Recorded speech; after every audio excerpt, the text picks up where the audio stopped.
I think I'm just going to go with my scroll flower.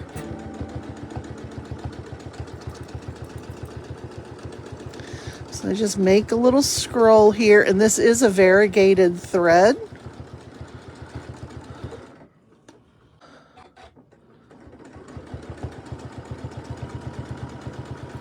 Then I just add some feather plumes to it.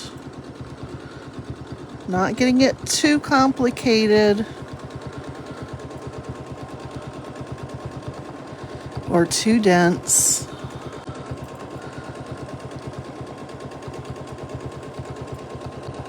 I go ahead and get pretty close to my chalked line, and then I don't need to worry about filling in any other areas around my feather plume. I do need to reposition my hands. I think I've got you guys a little too close.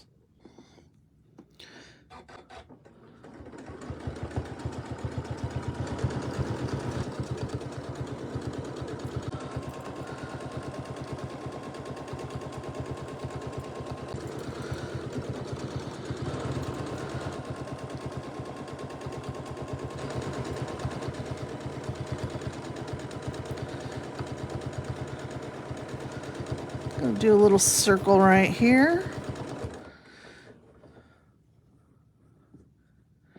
And then I can go ahead and come down my little scroll and then start some more plumes. I really do not like quilting feathers in a direction that's like from the top to the bottom. I've always got to do it, for me anyway, from the bottom to the top. I can do it the other way, but I'd really rather not do that online because, well, it just doesn't look as good. So somebody let me know if the sound is doing well, and let me know if you have any questions. My question for you is, what should I quilt around this quilt? Or around this flower. I'm kind of thinking I might just do some pebbles. They can't be real small because then I'll be stitching forever. So I'm going to start off with a big pebble with a swirl in it.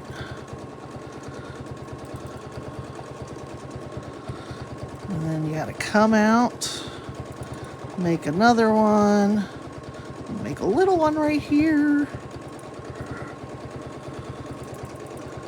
And as I get close to the flower, I can kind of pop up on those raw edges and kind of tag them, and it will help keep those edges down on the petals.